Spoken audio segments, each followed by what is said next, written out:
Wealth Coach, and it's time to get wealthy. You're going to learn exactly what you need to know and do to finally achieve the level of financial success you desire and you deserve. Well, we often hear now that this is not your grandparents' economy.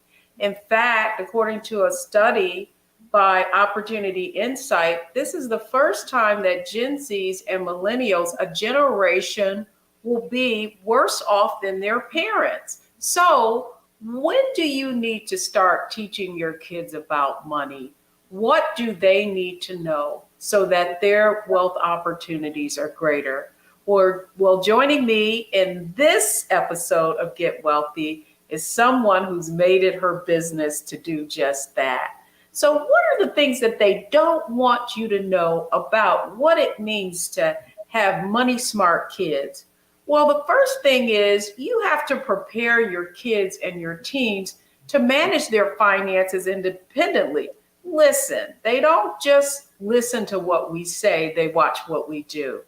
Secondly, it's important to establish college savings funds for your kids early so that they aren't like so many students now who graduate with a ton of student loan debt. And then finally, why not give them gifts instead of toys? Give them gifts in the same companies that make the products.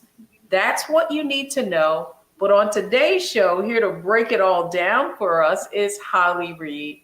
She's a certified financial educator as well as a CPA, and her own financial struggles had her create a mission as well as a company, and that she's made it her business to educate young people about the importance of learning how to master your money. The name of her company is The Master Playbook, and it is my pleasure to welcome Holly Reed to Get Wealthy. Welcome to Get Wealthy, Holly. Hello. Thank you for having me today. I am excited to have this conversation, and I really want to begin. I always want to know, like, what is the backstory? Like, why did this professional CPA decide that she was going to focus on financial education specifically for young people? Yes, and what a backstory it is. Listen, my parents raised me. They did what most parents do. They teach you everything they think you need to know in order to be successful. They set high expectations for me and my sisters. And let me tell you, by the time I was 23, I had pretty much met those expectations that my parents, what they set for us. And what I mean by that is I went to school, I went to college, I graduated with honors. I went on to work for one of the largest public accounting firms in the world. And then something happened. The economy tanked, right? Back then, the dot-com bubble burst, and the firm that I was working for at the time started laying people off, including little old me. And that was my wake up moment. Like, that was my first taste of hitting rock bottom, having lost my job. I hadn't prepared, but I had been doing all the things that our America teaches us to do. So our America teaches us to enjoy the luxuries of life. It teaches us to live above our means. It teaches us not to think of our future self. And so I was following all of those instructions, doing everything that our culture, that our society encourages us to do. And when I had to crawl back to my parents, let me tell you, and ask them for some financial help until I could find my way again, until I could get another job, that was my wake up call to say, Holly, you've got to start doing some things differently. And so that's exactly what I did. I started reading all that I could, learning all that I could. And when I managed to claw my way out of over $30,000 in debt, it was like I started preaching the debt-free gospel. I wanted everyone I knew, I wanted everyone I didn't know to know what it felt like on the other side of credit card debt, on the other side of auto loans, on the other side of student loans, because I had practically freed myself of owing everyone except my mortgage company, right? And with that, I just started talking to more people about that journey, right? And what I found was my story wasn't special. In fact, it was common. There were so many people who had had similar experiences when it came to money management, making some of the same money mistakes. And so my wheels just started churning like, how can we stop this from happening so often, so frequently with young professionals? And a light bulb went off. I call it my God idea, where he told me we need to start earlier.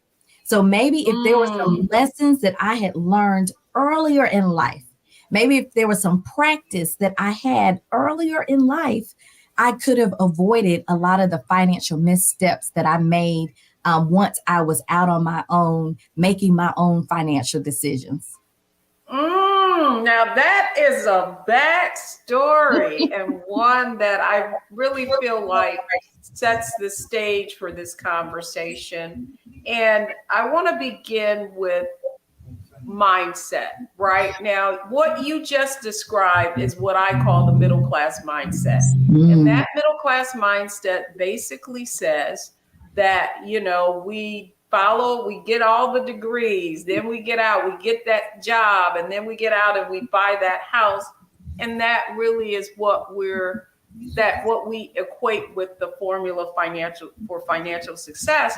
And so my first question is, what was the mindset shift that you had to make in order to turn your financial picture around?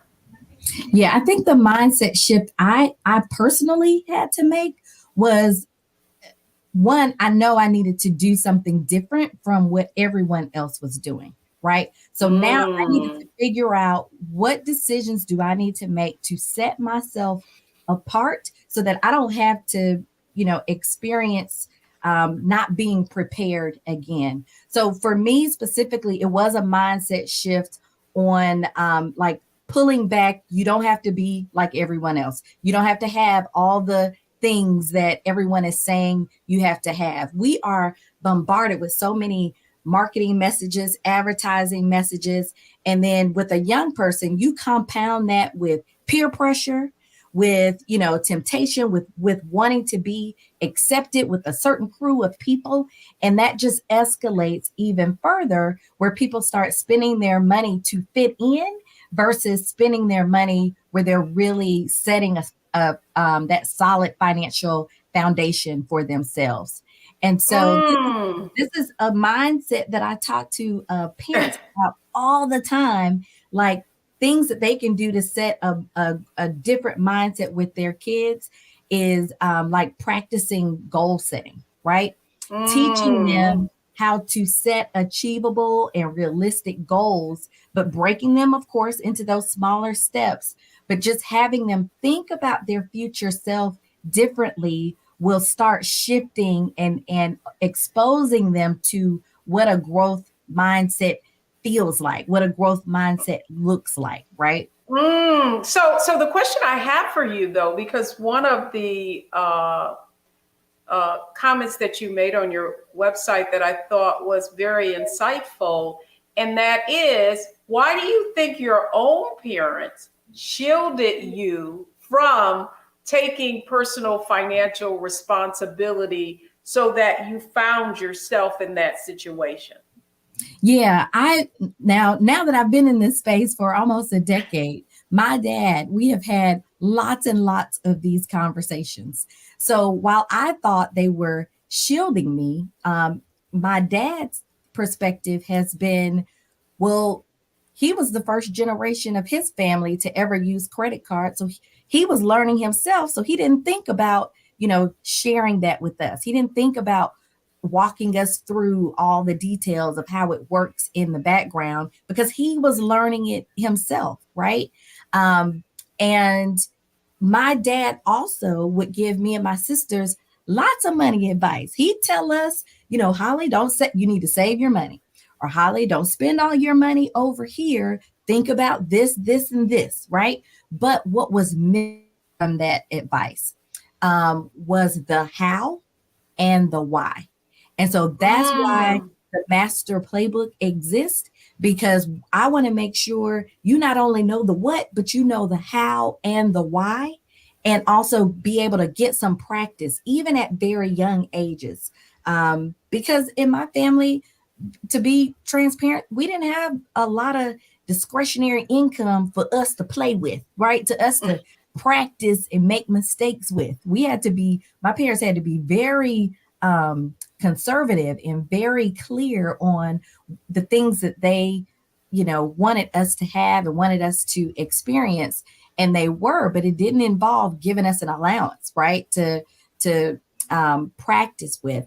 And so I'm cognizant of that and always trying to think of ways that we can give our kids exposure so they do have some practice without the risk that some families face, because we just don't have the discretionary income to spend or allocate in that way.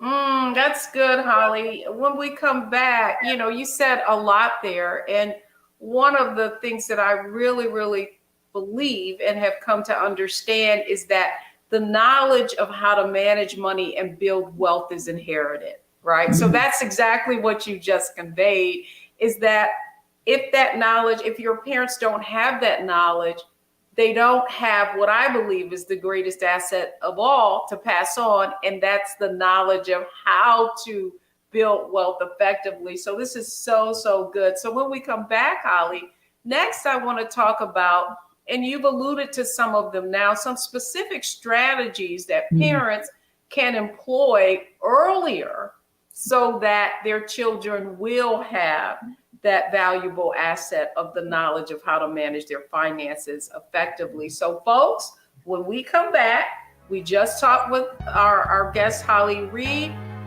about mindset and her own mindset around money. Next, we're going to talk about the strategies that you can share with your children so that they have the right mindset and really learn what it means to manage money effectively at an early age. Don't go anywhere. We'll be right back.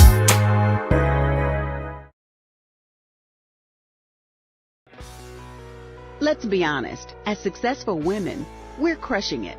Maxed out 401k and Roth IRA? Check. Aggressive savings and investments? Check. Yet, the freedom our success was supposed to buy can leave us stuck on the six-figure hamster wheel, watching retirement slip further down the road. There's another way. Get coaching courses and community at wealthyu.com.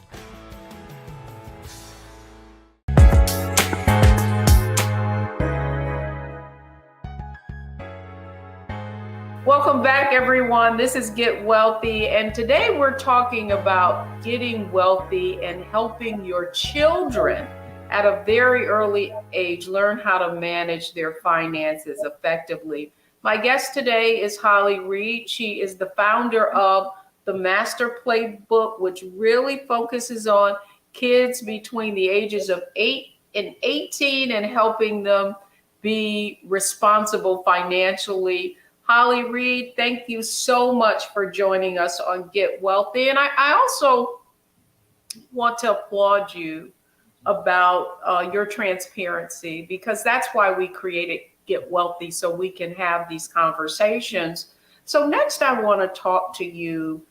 You created this company, Master Playbook. What are some of the sort of unique financial challenges that you believe faces parents, and what kind of strategies can they employ about helping their children learn about money earlier? Yes, absolutely. So, as parents, one of the common things that I run into with parents across the nation is there are a lot of parents who are intimidated by finances, right?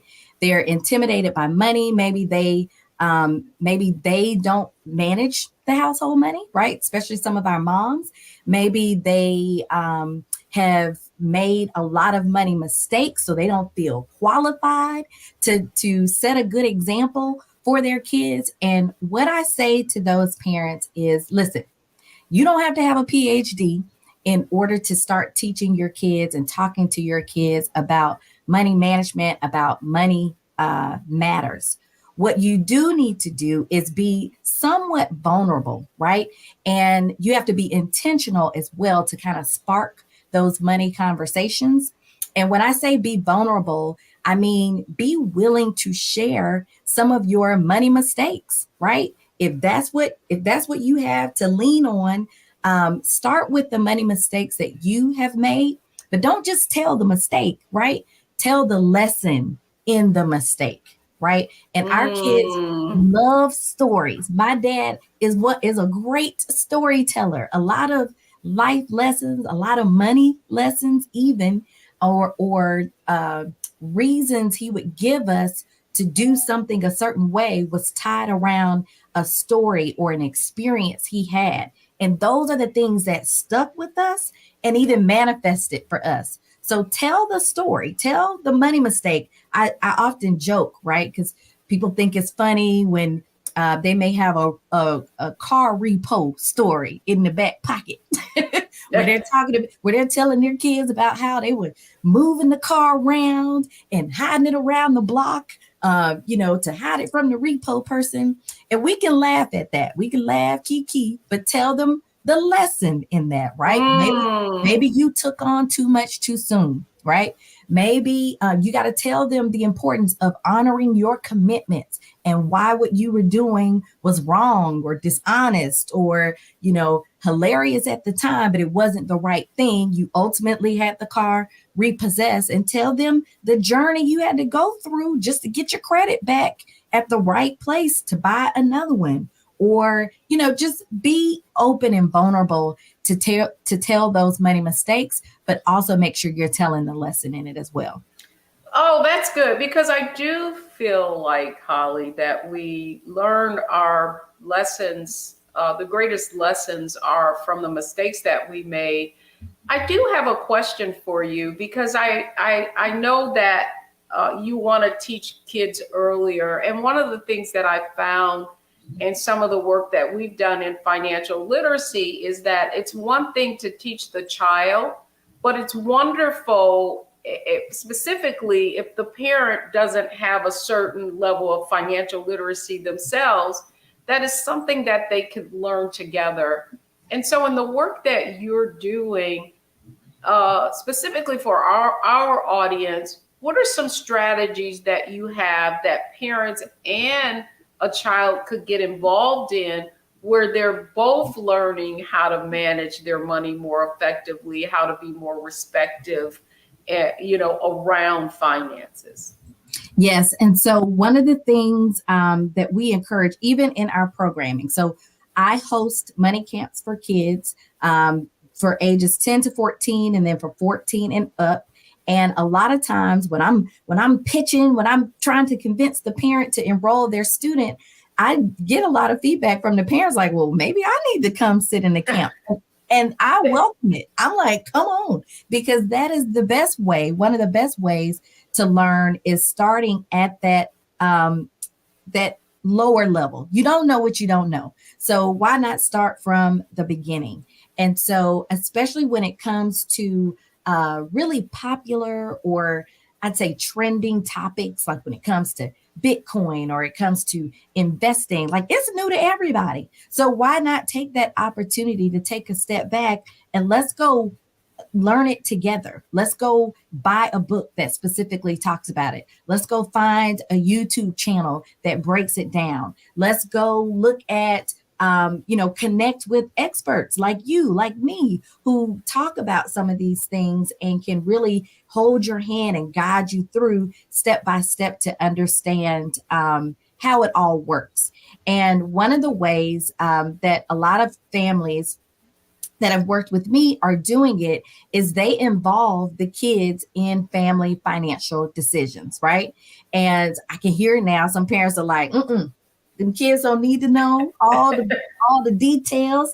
And you're right, they might not need to know all the details, but there are some things you can involve your kids in financial decisions. I have one parent who said, after attending the money camp, to keep the practice fresh, she allowed her child to manage the family's entertainment budget, right? So we set aside X number of dollars, let's say $100 every month for family entertainment, and I allow her to manage how that's going to be spent.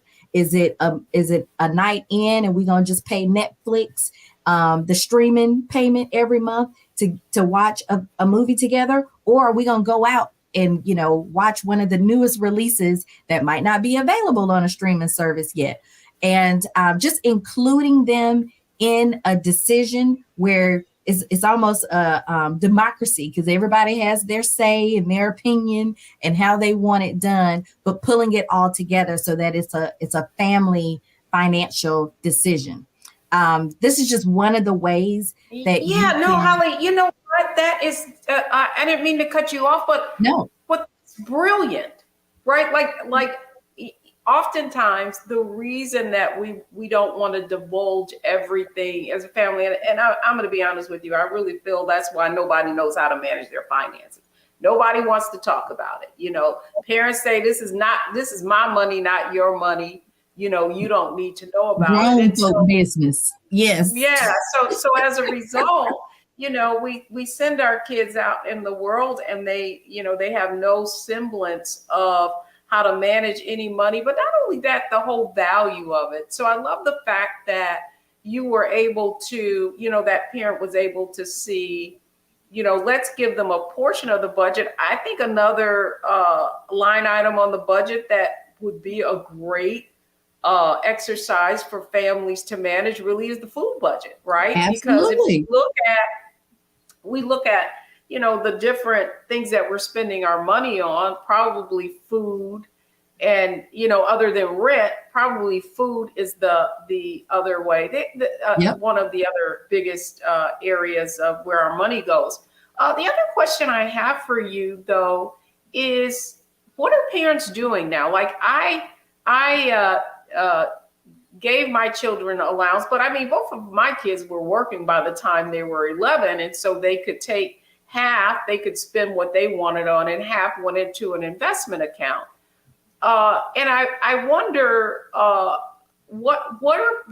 parents giving allowances? What do you advise parents to do so that their kids can have some sense of responsibility? Yeah, parents are giving, I don't know if I'm calling them allowances, but parents are giving money. They're giving cash either on a regular basis or when the child asks for it. What I see parents, where the mistake is in that is there's no accountability tied to it, right? And that's where the lessons are going to come in. That's where the practice is going to come in. And the way you include accountability is by setting expectations.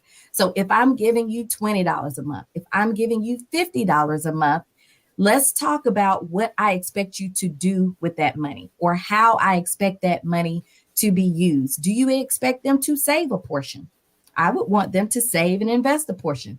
Do you expect them to buy certain things so that they don't come to you for it, right? So maybe there is a specific want, like, the latest sneakers, or, okay, you need to learn and practice to save up. I'm giving you $20 a week. It's your choice on how you decide to use that money for the things that you really want, but aren't necessarily needed, right? They aren't essential to your everyday schooling, essential to your everyday livelihood. So think about those things. I even have parents, because a lot of my parents, some of their kids are in private schools. They have this new thing now with private schools. When they go to lunch, there's not like the set menu. These kids got choices. They can get a smoothie. They can go get a chicken wrap. They could go get, what this is amazing to me, though, Holly, is that and here's where I think, and what I see in families, what I think has gone wrong, and even if I had it to do over with my own children, I might approach it a little differently, although they would say that I was really, kind of, what do I want to say, strict, and, and expectations were high, just around them managing. But I do feel like, and I wonder if you feel this way too, is that we have tried to create this middle class nirvana for our children because we don't want them to struggle like we did, right? But what we don't realize is that you can't value what you don't earn. And Right. so as a result, they're going out of this world and they have no semblance of reality. Right. Right. And the door seems to always be open to come back to the parent when there's a need that needs to be met, right? So that's where it's going to be important to set that expectation, to have them practice. And I say there's nothing wrong with giving your kids. That's the goal of most parents. We want our kids to have more than what we had, experience more, not experience the struggle. But the important element of that is give all you want, but also give them the blueprint, give them the playbook on how to grow the money, how to. Okay, but you know what? We're gonna agree to disagree, because I believe that struggle is good, right? Now I know there may be some parents out here who would argue with me, but the honest to God truth is you do not value what you don't earn. It's impossible. So when we're gonna go back, we're gonna put a pin on that one, Holly, and when we come back, I want to get into execution. What are the things that parents can actually do Yes. to have their children become more responsible around their finances? Folks, in our next segment, it's all about execution. And now we've covered mindset, we've covered strategies that you can employ to get your children involved in the personal finances of the family. Next, we're talking about how you can execute on those strategies. Don't go anywhere in our next segment.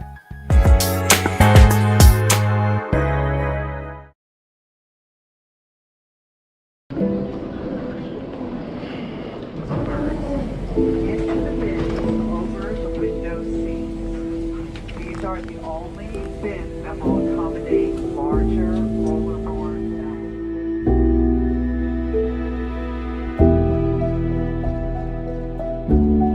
They put 10 in here? 10, and you don't come out till you die. And you eat him, you eat 10. Oh my God.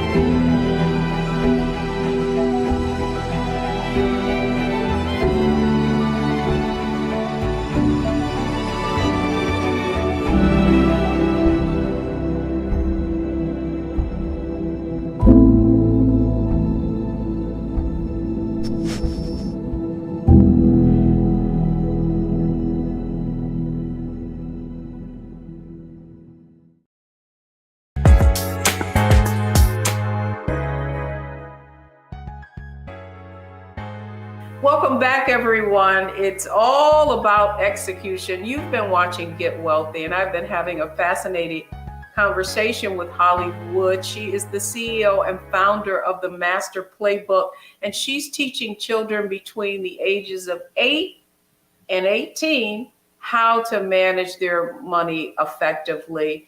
Holly, thanks so much for coming on today. And I know that we've kind of covered a lot of ground, mindset, strategy.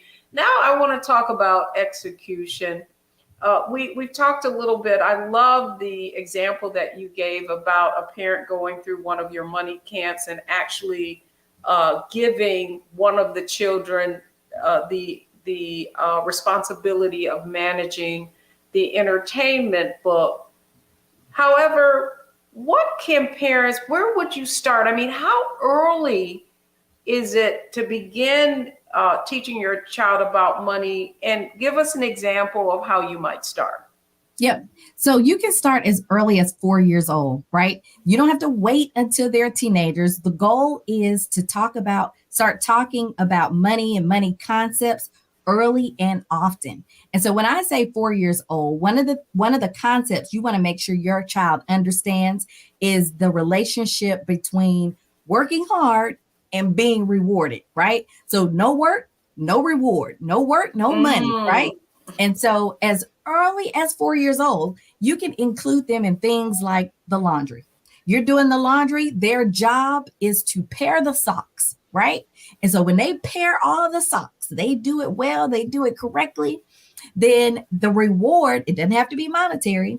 It can be their favorite treat or more screen time or, inviting a friend over, whatever the case is. But you want to start setting that expectation of connecting those two dots between the work that they do and the reward. And they'll start to see it like in school.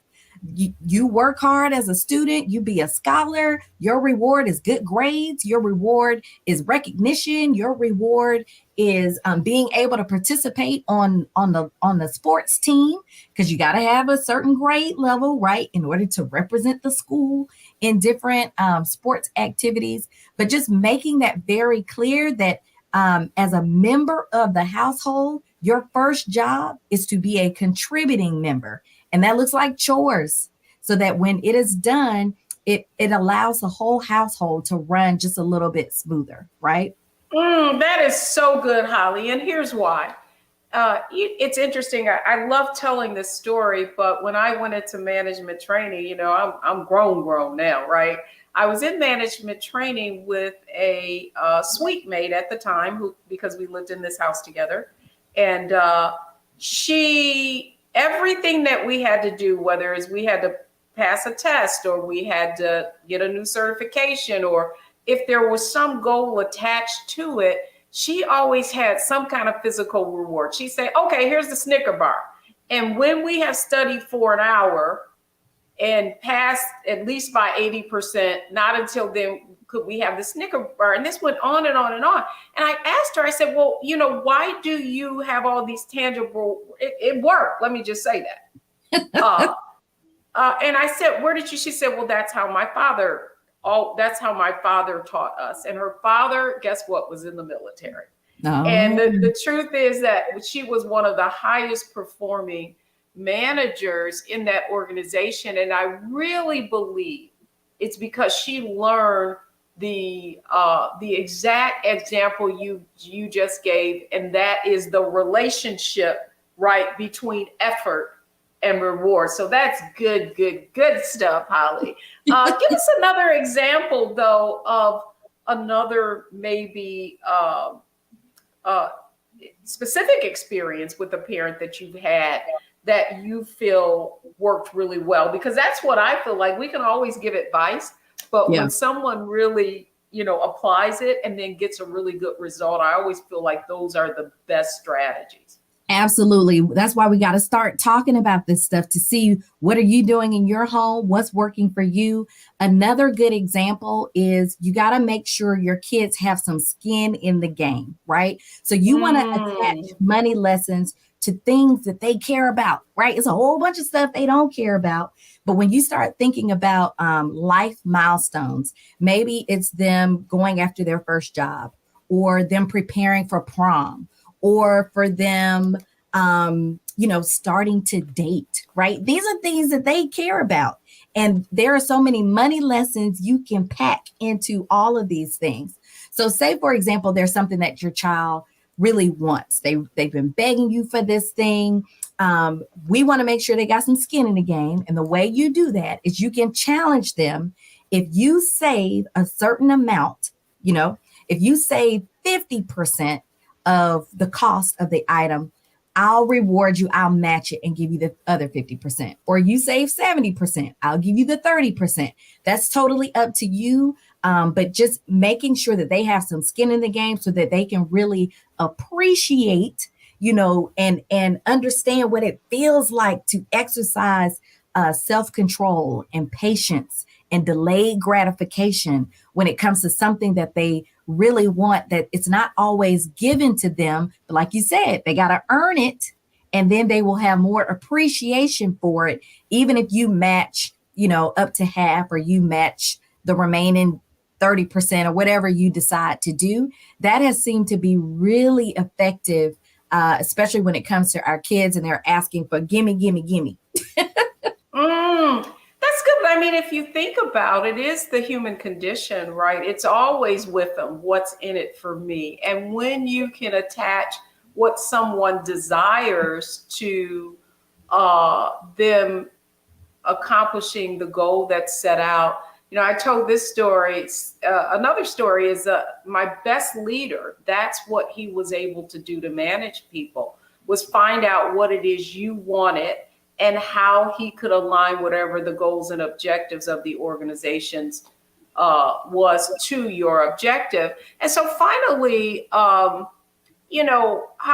I read this and I was just taken aback by it. And it's that at 3 years old, your relationship, toddlers know about, have already kind of put a relationship to money and seeing it being rewarded. And then by 7, they've already established their money habits toward their habits around money. And so to that end, one of the things you said was, you can start as early as 4 as teaching them those lessons. And we talked about the relationship between effort and reward as well, that being a positive.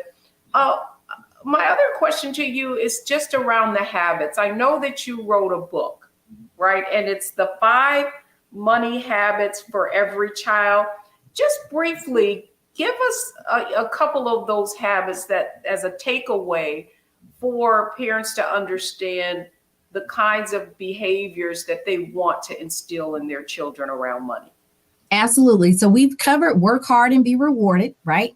The next one is going to be save first and consistently. And that's that whole experience around delayed gratification, because this is probably one of the most important money habits to master, but also one of the most difficult, because we live in this society where everything is instantaneous. I mean, I can literally press a button on my phone and the food arrives in 30 minutes, or I press a button on my phone and the package arrives the very next day. So we know that practicing delayed gratification is kind of the foundational skill set when it comes to being able to save. Saving is the foundation to investing. And so that's a critical one that you have to start practicing with your kids earlier. The third money habit is to spend wisely and consciously, right? We don't have to give our kids a lesson on spending money. They know how to do that. We want them to think it through and understand the difference between needs and wants, understand how they need to allocate the money, right? Creating that spending plan, that budget, but also consciously is what you're spending your money on, something that aligns with your values, something that is, when you look at where you're spending money, is that company, is that brand supportive of you, supportive of Black and brown people, supportive of the things that you care about most? So just raising their consciousness to kind of look at that look at spending money and owning and recognizing the power that they have with the dollars that they spend. We talk about using credit responsibly. And I get this all the time. Parents are like, Holly, why are you talking to kids about credit cards? And it's because our kids because money is becoming invisible, right? At early ages, we introduce our kids to gift cards, right? Gift cards are just credit cards with training wheels. They're teaching our kids how to keep track of the money on the card. It's teaching our kids how to dip, swipe, tap to make the transaction. They get a quick lesson on taxes with gift cards. So it's already introducing it to us. You couple that with what they see us do every day, how they see us use the money every day. And you would be surprised at how many high school students, high school scholars don't know the difference between a debit and a credit card. So it's important for us to take a step back and make sure they understand what credit is, how it works, what are the consequences before they are even eligible to have one alone or independently in their own name.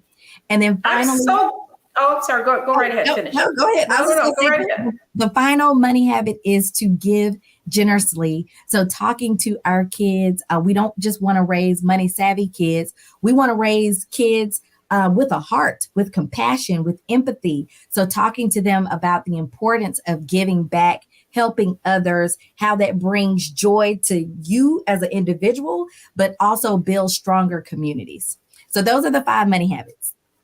This is so good. And when you know, because you feel oftentimes that, you know, they'll get to that. They'll learn how to be responsible in the future, when in fact they're watching you and they're learning their attitudes, beliefs, and behaviors. I got to tell you, when someone said, when I read that stat that at 7 years old, they've already developed their money habits, I thought, wow. But then I started to think about my own life, and at a very young age, I wanted to have my own money. I didn't want to have to ask anybody anything. And so if you think about it, our beliefs and habits around money are very early. So, Holly, we've covered a lot of ground today. And when we come back, it's our Analyze, Optimize, Maximize segment. And so I want you to think about it as a lightning round, right? We covered a lot of ground. Now I want you to be able to offer our audience sort of a primer, if you will, on how they're going to take this information and take action with it. So, folks, when we come back, it's Analyze, Optimize, Maximize. What are the things that you need to do, your takeaways from this show that you can put into action right away? We'll be right back with Holly Reed in just a moment.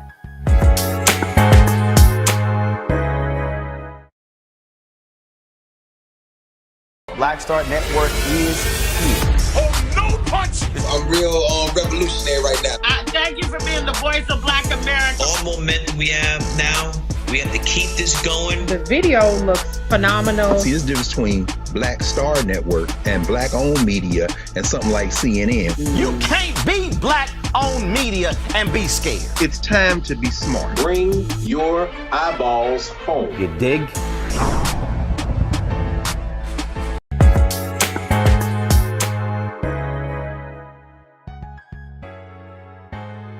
Welcome back, everyone. I'm Deborah Owens, America's Wealth Coach, and we're getting wealthy today, but we're teaching our kids how to get wealthy and how to be responsible around their finances. My guest today, Holly Reed, she is the founder of the Master Playbook, and boy, she's been showing us how to master our money and teach our kids how to master our money. Holly, this has been so enlightening for me, you know, just in terms of understanding the challenges that parents are having in this kind of economy that is, I love what you said, invisible. To that end, I want to talk, this is our Analyze, Optimize, and Maximize round, but there's one perspective that I'd love to hear from you at the beginning of this, and that is, you talked about debit cards, you talked about credit cards. How do you feel now they have all of these different programs where you can put your kids' allowance on a debit card, or parents are doing this? What do you think the impact of that is on children? And is it a good idea in your eyes? Yeah, I honestly feel like we don't have a choice. Like, technology has made so many advancements. It is the way of the world. So you have to start incorporating it. You have to start using technology. But again, attaching that lesson, attaching those conversations, those discussions. And I'm not just talking lecturing to your kids, but asking them questions to make sure that they understand it, right? We often lecture a lot and expect our kids are mastering the information. But when you start asking open-ended questions, that's when you can see where the gaps may be. Okay, do they really understand how it works? So I say go for it with using the technology, but also make sure you are doing it safely, putting parameters, setting expectations so that they don't just go ballistic and they are using the technology for what it's meant for, but also have an understanding of what are my mom's expectations, my dad's expectations, what are my limits, and not finding out after the fact, after the line has been crossed, after the boundary has been crossed. Think through what are the expectations, and then what are the consequences of when those boundaries are crossed or broken. The other question I have for you, Holly, as well in this segment is just around analyze. So if I'm watching this show and I'm thinking about, I'm making all the mistakes that Holly talked about today. If someone were to look at their situation, where would they start? Yeah, I would start just by making it fun. So if you are in a situation where maybe you don't have the discretionary income, one of the very first things you could do is start engaging your kids by the games that are available. And I'm talking, take it back old school to the board games, Monopoly, right? Life. All of those games, board games, have money lessons included that could really ease you into and start talking theoretically about how things work, right? Now, if you are someone who has some discretionary funds, and then I would recommend, doing the allowance, but making sure it has that accountability piece to it, that consequences piece. And one of the consequences could be, oh, you didn't complete XYZ as we agreed. Then you know what? Instead of the $10, I'm deducting $1 for every chore you didn't complete, everything you did that wasn't a part of this agreement. So that's why setting these expectations, having these money conversations versus just giving $10, $20 a week frivolously is it's going to be more worthwhile when you have these conversations and set the expectations along with it. That's good. The other aspect of this is optimizing. I love what you said about those games, because if you think about it, Monopoly really did have it right? Like first you buy the one little house and then you use that to leverage and buy more houses. Man, if we really, go around the community chest, collect dividends, there's a lesson then that you can, well, what are dividends? Where dividends are with stocks. So bravo, Holly, that is a good one. So let's talk about optimizing. In my mind, I think what I wish I had done better, even with my own children, is even as we went out shopping or that we went in the grocery store, that we did have conversations about, oh, hey, you take this calculator, let's check out how much we're spending, right? This is our budget. That might be a way of exposing children at an earlier age to real life situations. What are your thoughts on that? Absolutely. It's a perfect way. You want to look for these everyday opportunities. So that could be the grocery shopping, right? Or paying a bill. But these are all great opportunities to talk about budgeting, to talk about saving money, to talk about comparison shopping, right? To ultimately help your kids be able to make these smart financial decisions. The thing is, with these everyday opportunities, you also have to be consistent, right? Consistency is going to be the key across all of this. And just like I know a lot of money experts tell married couples, set a budget date where you sit down, think about the same thing with your kids, set a regular schedule for talking about money and stick to it. This can be weekly. It can be a monthly family meeting where you're talking about finances, where you're talking about financial goals, right? But you want to do so, involve the whole family, make it a whole family exercise so nobody is left out. Everybody is getting the information, but they can also bring their questions and their different perspectives to the table as well. A perfect, what we hear and when we're talking about wealth, or I've heard people say that, the issue is we're not talking about money around the table. It's not a conversation that is happening in our family. So as a result, those conversations aren't going on. So, I thought about something else as well, Holly, and that is from a maximized perspective. Uh, our kids are getting older, or as kids get older, I think we've talked about chores, but what we haven't talked about is the entrepreneurial side of it, right? And so sometimes we may not have that discretionary income, but what do you think we could do as parents to plant that seed of entrepreneurship? Now there are all ways you can make money, online. What are your thoughts on helping our kids become entrepreneurs at an early age? Yes. So you have to start talking about it, right? Start pointing out different entrepreneurs that are in close proximity and helping the child understand what it is they do. We want to raise owners, right? We want them to earn their own money. And so one of the ways that I really encourage parents to do is take an inventory of what are the things that your kids are interested in, going back to that interest. What do they have a natural affinity towards? What are their skill sets? And then start talking to them about ways they can monetize it. Maybe they're really good with technology and they're the person in the family or the sibling in the family that when the TV goes out or when the computer isn't working correctly, everybody's like, hey, John, I need you to come take a look at this. Help me problem solve, right? So how can you monetize that?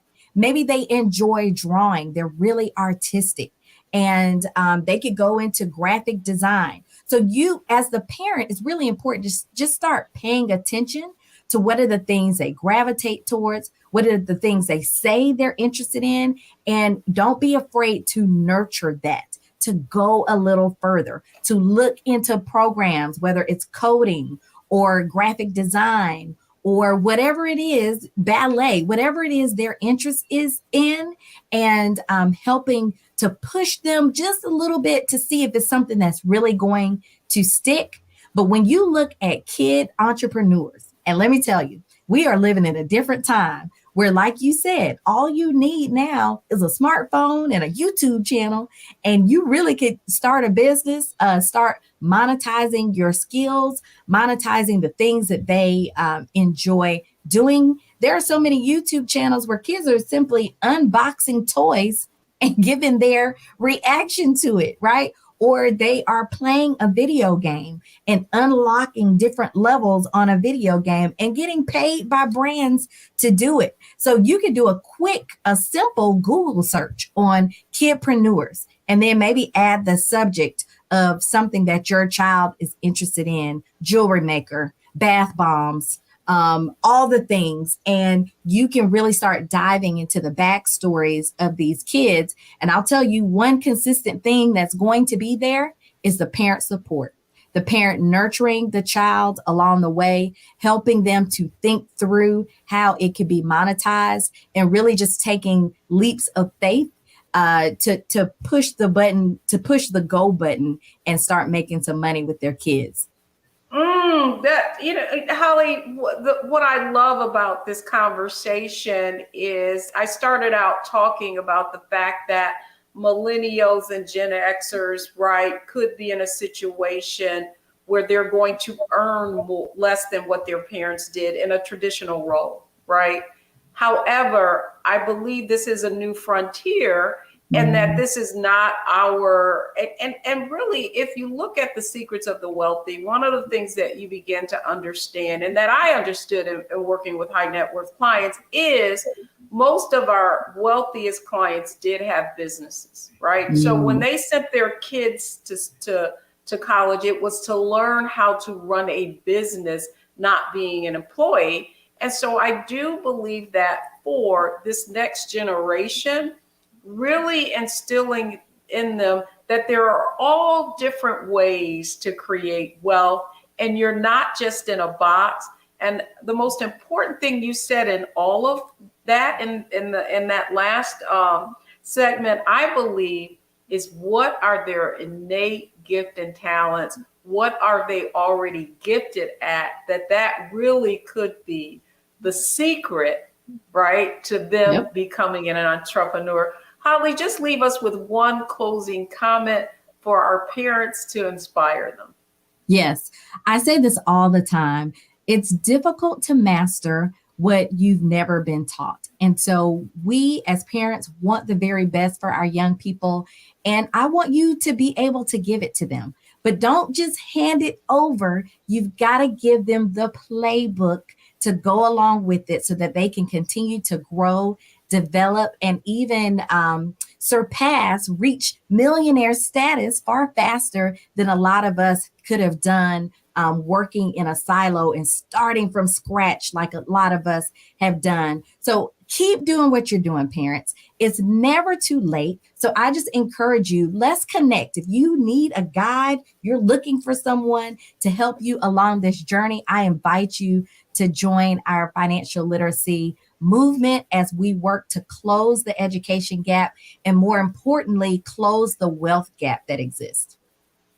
Excellent. Well, Holly, we're going to make sure we put your website information on, let all of our audience and viewers know exactly how they can contact you and learn more about your money camp for kids. Holly Reed, founder of the Master Playbook. Thanks so much for coming on Get Wealthy today. Thank you for having me. Awesome. When we come back, the 3 takeaways from today's show. Folks, don't go anywhere.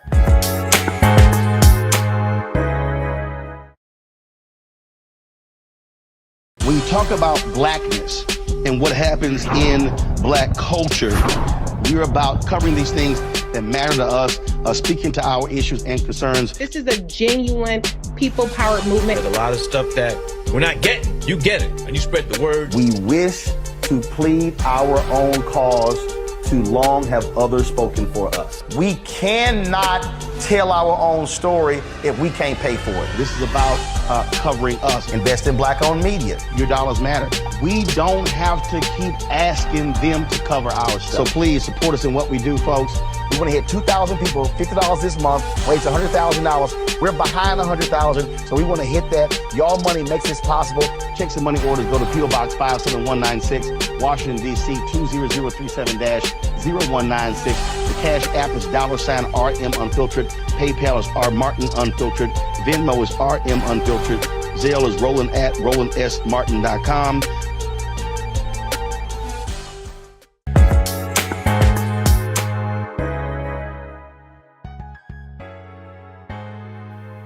Welcome back, everyone. So here are the 3 takeaways from today's show right out of Holly Reed's Money Habits. The first, save early and consistently. That's what we want to teach our children. Second, to understand the relationship between effort and reward. And then finally, spend wisely and consciously. Thanks for coming on Get Wealthy today. Make sure you share this with your children so that we can build financially responsible children and that they can build wealth into the future. Thanks for joining us today, right here on Get Wealthy, only on Black Star Network.